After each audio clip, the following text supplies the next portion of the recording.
G'day, team. I've got the amazing Karl with me today. Thanks for coming on board, bro. Really appreciate it. Great to be here. Thanks, mate.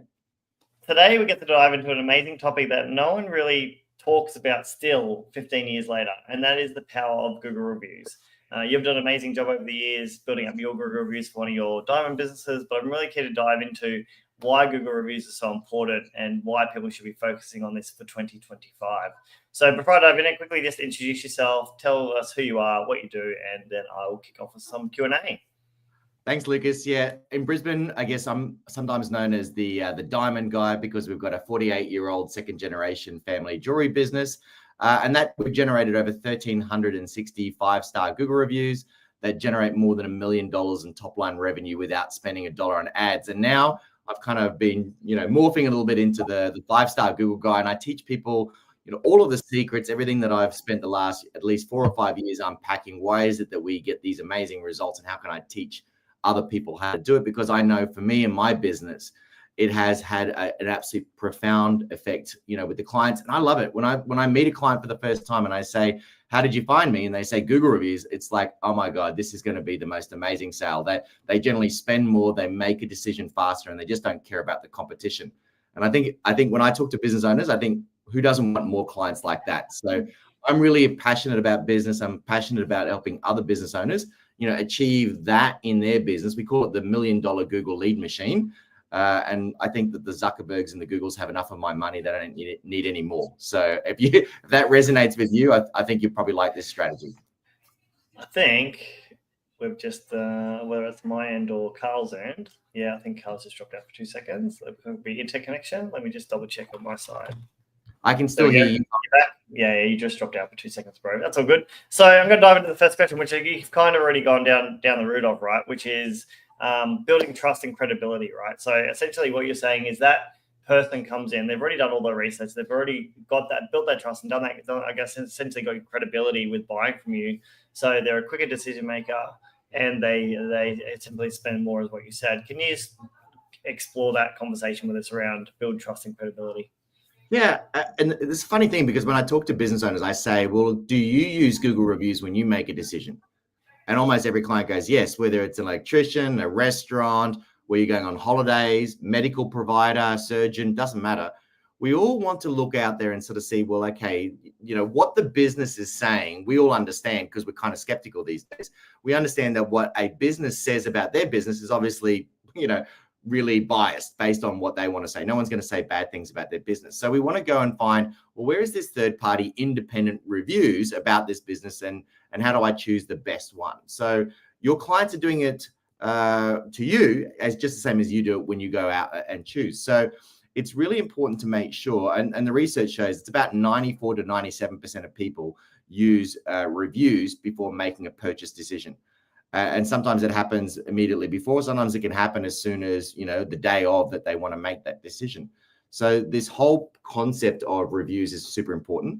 The other stat that I really love is that 31% of clients will pay more for a business with excellent reviews and an excellent experience. So, a lot of my clients, when we're working together, once I get them over the 100 or 200 Google reviews, I say to them, put your prices up. And I like getting paid more for doing exactly the same work. So, for me, not only do you have high conversion, but you can also make more profit.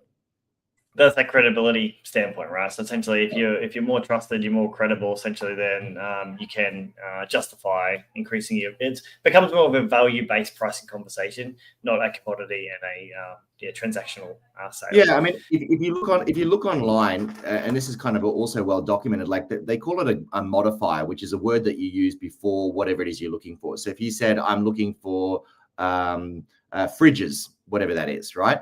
There's 2 or 3 modifiers that people often use: cheapest, best, or free. And over the last 5 to 10 years, the one that has outperformed the other 2 by a long stretch is actually the best. Because people, again, they don't want the cheapest. They're not even looking for free. They're looking for the best. We're all busy. We all, just want to have the thing that's going to help us solve our problem, whatever it is. So the best is aligned again with that whole trust metric, to make sure that you're positioned in the market as being the expert who can help your clients solve their problem to the best ability. But we want the best and we want the cheapest, Karl. Come on, we want both. So that's an interesting question. So let me ask you, Lucas, Think about the last 3 purchases you made. Did you choose the cheapest option? I never do ever. Well, there you go. Yeah. So because I'm all about quality, and so unless I'd rather spend like a perfect example, and I hardly ever spend stuff on myself, but essentially I bought a shaver, a razor recently. And I did spend probably a couple of hours researching the razor online, all the different brands, all the different types of different technologies that are out there now. And the number one razor that I really wanted that I ended up finding was $1,200.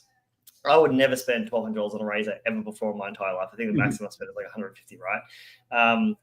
But luckily there was a sales coming up and I could get it for $700, I think it was. So price definitely came into it. But then I was like, no, I could go and spend a $200 razor again and it'll last 2 years and then I'll have to buy another one. This comes with a 5-year warranty. The quality is meant to be better. All the reviews say it's better. So I'm hoping that based on all the research I've done, the quality is going to trump everything else. Yeah. So we psychologically think we want the cheapest, but in reality, that's not our behavior.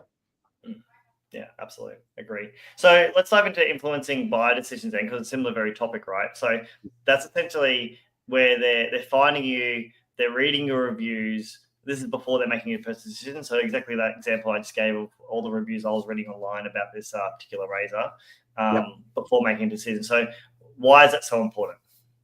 Well, this is another big one that most people don't realize, that when you want to position yourself on Google, if Google gets confused about what it is that you do, it won't be putting you in front of your ideal client. And when I do a Google business profile audit of a lot of clients with their reviews, I find that their keywords are not being targeted in their reviews.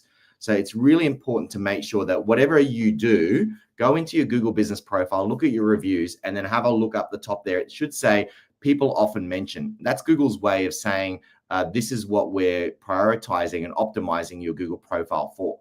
A lot of times it's words like best, efficient, team, all of that kind of stuff, which is actually pretty useless when it comes to your product and your ideal target market. So that's the first part, which is while you're talking, Carl, I'm actually just going to share my screen.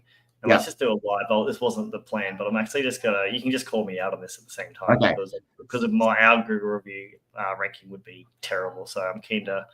So the first part, this is the attraction part. So if you click on the part there, it says your Google reviews, just on the right there. On the right hand side. Yeah, in the panel there where it's got 64. Is it 60? Yeah, click on 64 Google reviews. Yep. Click on that.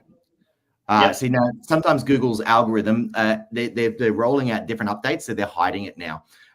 So you can't do it on there. But if I look at if I look at it, I can still usually find it when I look at Google Maps online. So I'm just going to go to your Google profile on my iPhone, and I'm going to look at your 64, and I'm going to go to reviews, and it says there next to the filter button. So if you go right there next to the filter button, it'll say AI, systems, understand, innovation, discussion, etc., etc. So AI is definitely a big one for you. Systems, I would say, understand, innovate. What else would you want people to know when they're looking for your Google? Business process improvement, reducing cost, increasing opportunity for growing, heaps of things. So is that's essentially upgrading your business profile to allow that to be a lot more streamlined. The other one to do while you're there, Lucas, is click on the performance tab.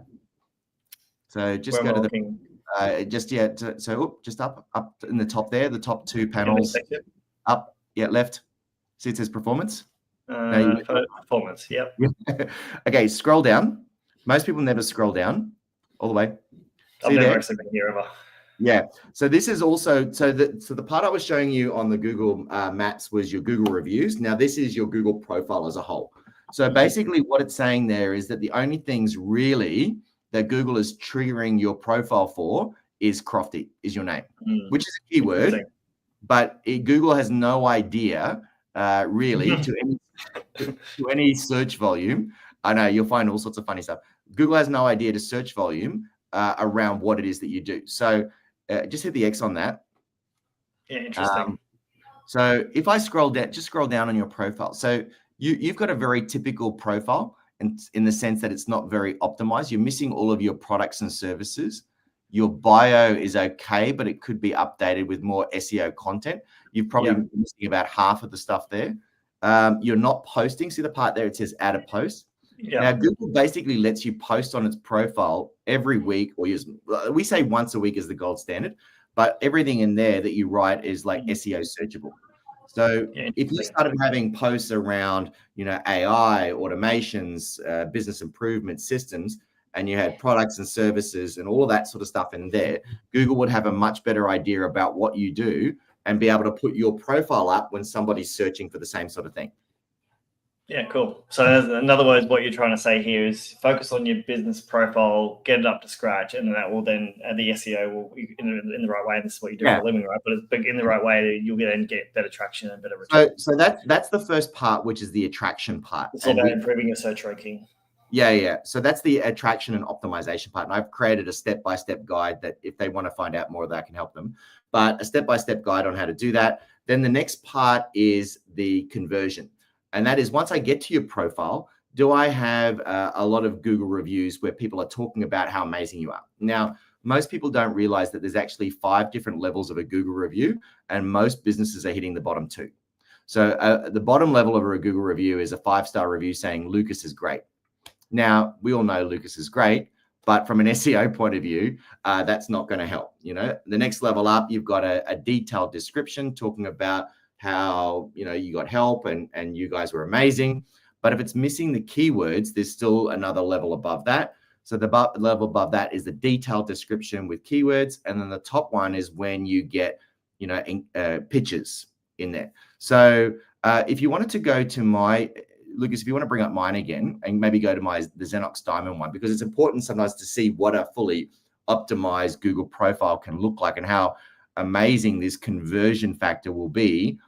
And I found it not only in helping us convert clients from that side of things, but for clients that I work with that are just either B2B or online, they find that their clients go into more higher tier products. So instead of choosing the bottom, the entry level products and services, because they've got that trust factor. We talk about, Lucas, you and I talk about UX and CX, user experience, customer experience.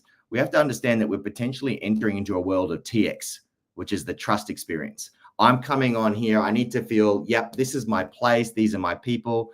If you go all the way up to the top and click on the reviews, just like you did with yours. I was seeing how much difference yours looks versus mine. Yep. So click on the Google reviews, the 1,360, whatever that is. 66, yeah. Yeah. So, see, no, it's not funny. Like sometimes, and this is Google just doing Google stuff. You can see there now, see how it's showing you my keywords are engagement ring and wedding bands. But they're not just. I didn't have any. Yeah. Yeah, but it's not even just by a little bit. It's the step from the first 2 down to the next one is massive, right? Yeah. Whereas for a lot of people, it's like. You're right last night. Yeah, whiskey. And then if you look down just scroll down the reviews and see what that looks like. So you see photos, you see detailed descriptions, customers that are having great time. They're loving everything that you're doing. Like who wouldn't want to be like clients see themselves as being a future client of yours. Yeah. And then when they see all that, they go, yeah, I want to come and experience that. They want to be a part of this. This is a side note question, but essentially when people come to you because of the Google reviews, does that give them a thought process that they actually want to then provide their details under here, like this person here getting engaged or married or whatever it might be? Then they want to go, well, actually now I want to push my information onto be a really good Google review for their business. That's actually part of one of our systems and processes. So we call it seeding, priming, persuasive priming. So when I'm with a client at the very beginning, and they say to me, hey, I came in because of your Google reviews. I say, that's really awesome. So many of our clients come in because of that. Hey, guess what I'm going to ask you for at the end if we totally knock it out of the park? And they go, oh, a Google review. Yep. So I've already planted the seed in their mind that at the end, if I do an amazing job for them, I'm going to ask them for a Google review as well. Yeah, cool. No, it makes totally sense. All right. Thanks for that. That's a really good indication. So I guess diving into both the buying decision and also the improving the search functionality and rankings at the same time. So I really appreciate that. Yeah.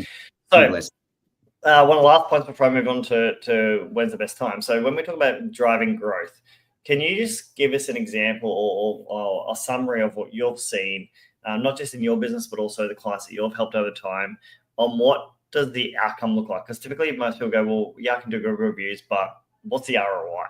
Can you talk to us about driving growth in the business? Well, the number one thing is if you really want to drive growth in your business with Google reviews, you have to start tracking and measuring it. Because if you're not tracking and measuring it, how will you ever know?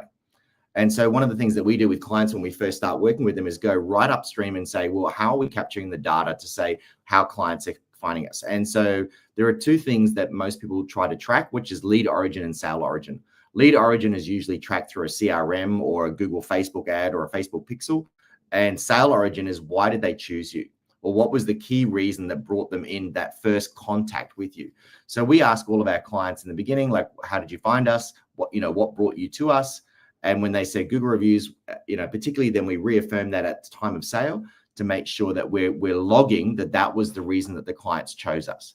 So being able to capture that data is really critical to be able to measure the ROI and look at the lead origin increase as well. So sometimes people could call it like an influencing factor. They may not be the reason. And, if you've ever been to a networking room, you go, I'm looking for an electrician. 3 people will come to you and say, oh, use my guy, he's great. The problem is that, if they go online and they don't have great reviews, even if you've given a personal referral, I'm probably unlikely to use them. So looking at this as an influencing factor, sometimes it can absolutely be the reason why they choose you. But being able to track and measure that, will be able to, at some point, for you to print off a report, which we can do. We can actually print off a report and go, well, this is our revenue from our Google reviews.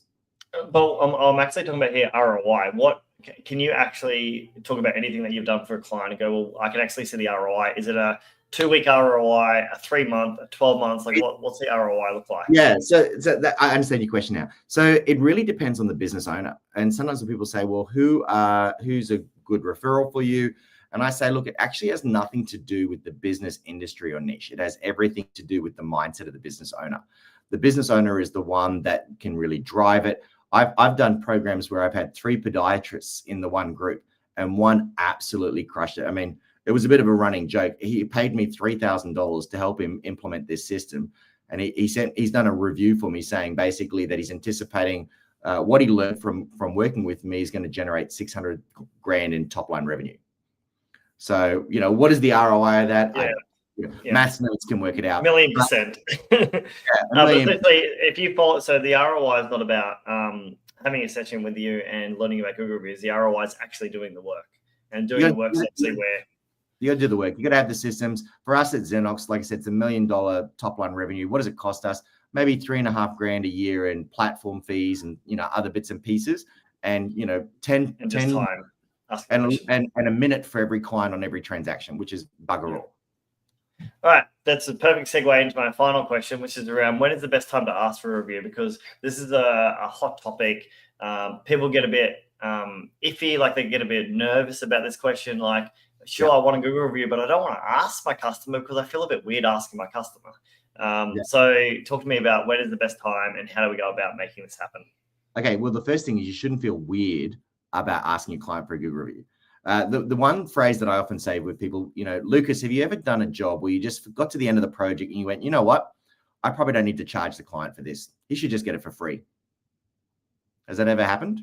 Yeah, no. Unless you completely and utterly screwed up. So what I say to them is, if you're worthy enough to get paid, you're worthy enough to get reviewed. So you should never feel awkward about it unless you've done a crap job, and then absolutely you shouldn't be asking for them. But you should be asking. So if your invoice is getting paid, it means that you've done a good job, which means that you have the right to ask for a good review. Yeah. And so why are people nervous about it? Like, what's the stigma around this? Do you know the answer? I think number one, it's just practice. Like, if you've never done it before, like if you ever get to watch me ask for a Google review, I'm like a little kid in a candy store. I love asking for Google reviews, but I do it every day.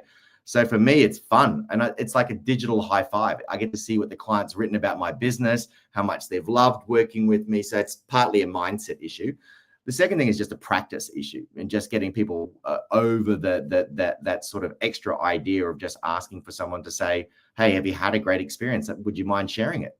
It's really not a bad thing. I don't see it as sleazy or salesy, but then I don't see sales as being car salesy either. I see it as being helpful. So I think it's a mindset around that. And then there's also the part of, well, I asked somebody and they didn't do it.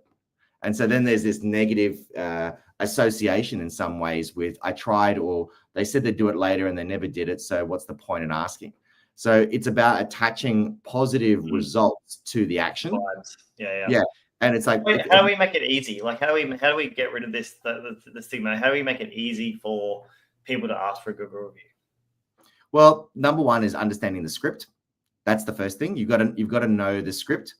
The second thing is you've got to know the optimum time. And the third one I always say is you've got to have a pulse check in there. So the pulse check's usually first, like, hey, Lucas, have you had a great experience? And you'll go, yes. Oh, if they say okay means it's crap. Okay, so don't think okay means it's good. I see it all the time, and I test restaurants a lot with this. And they say, well, how was the meal today? And I was go, oh, it was okay. And they go, oh, great, it was okay. I go, no, okay is bad. If the client's not going, it was freaking awesome. Thank you so much. You've changed my life. This has been so amazing. Anything less than that means that you've done a crappy job. All right. I run into business owners all day, every day, and they say, I did a great job and I did it on time. And I go, congratulations. That's what the client paid for. Yeah. That's what you paid for. But they think they've done amazing. And I go, no, you've just done the bare minimum. The reality is that we've grown up in a world where we want more, we expect more. No, everything's on demand. Netflix, Spotify, everything is like this. So people's client service expectations have raised and business owners haven't caught up. So we think we're just doing it on time and that's great. But the reality is we're underperforming. Whereas when you go above and beyond and surprise and delight clients in a way that they wouldn't expect, you've gone, wow. So we talk about the whiskey thing. When you saw my Google reviews, I'm optimized for whiskey. So we have this whole whiskey experience that's incorporated into our client journey experience. Now, people don't come into a diamond shop thinking I'm going to get a whiskey experience. It's a surprise and delight thing that we do. So when you go above and beyond, that's the pulse check moment. The second thing is understanding the script. If you have words in your script that go something like, Lucas, if it's not too much trouble and if you're not too busy if you really wouldn't mind, would it be okay? All of that stuff is just, if you don't believe it, why should I? Filler words. Yeah. No confidence. But if you don't believe it, why should I? So I get people to just get rid of all of that crap. You need to have it just simple. It's the great saying, isn't it? Yeah. If I would have written a shorter letter if I had more time. Right. So being concise, ask for the Google review. Have you had a great experience? Great. I'd love it if you could share it. And doing it now. Now, doing the right thing at the wrong time is still the wrong thing.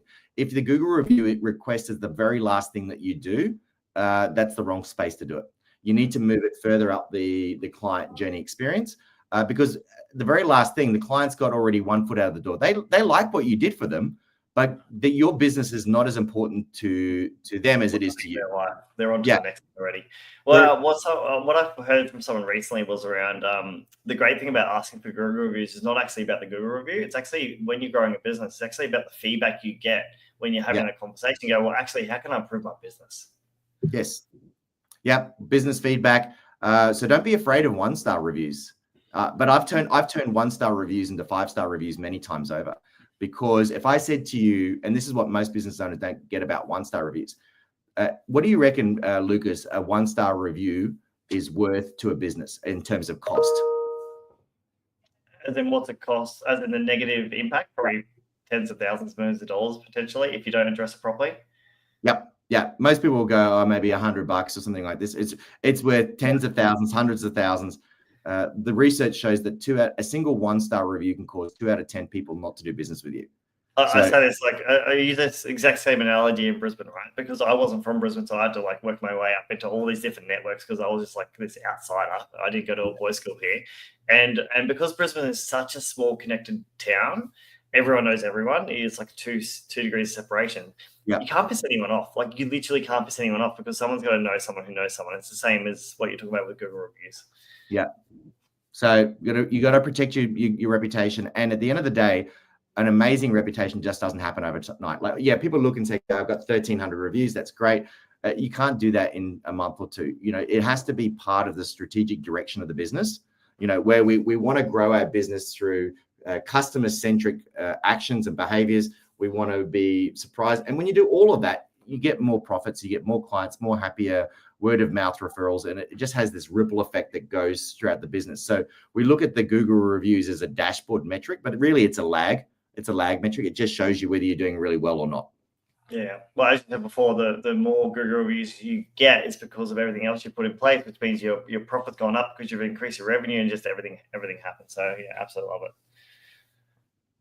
Mate, Awesome. it's There's a quick question that's just come through from someone. I've got 13 million views on my Google Maps photo. How can I monetize this? well, you can't. No, you can't really monetize it. And if you can, Google would want their slice. So I would say to you that I've had some photos that have had like, massive, actually a Boss restaurant, massive amount of views on it. Now, the photos, the way that you could potentially do that is if it was a photo and had a logo or something and you had some sort of affiliate kind of relationship. Link or Yeah. Click That's through really process to sell a product or something. Yeah, interesting. Yeah. I love it. 13 million views on Google Maps. That's crazy. All right, man, this has been awesome. Any last comments before we wrap up? No, just Google reviews for me has just been such an amazing transformative thing in my business. I love doing it. It takes a lot of the pressure out of the grind of marketing, just to know that there's this baseline of leads coming into the business. And if you think that you'd love to be able to not just rely on the hopium strategy, I wonder, who's going to come into the business today. Like the Google review stuff will absolutely change your business. So go down the rabbit hole. If you need help and support, reach out to me either on LinkedIn or through Lucas. And, I'd love to help you, just put you on the right path and give you some key, insights into what you should be starting to do to start ranking on Google and sort of really outshining your competition to make sure that they come to you instead of them.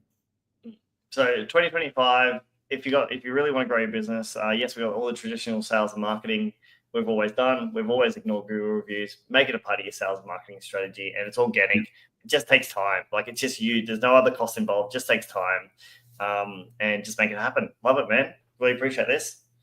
Thank you so much. No worries. Thanks so much for having me on. Cheers, guys. Bye.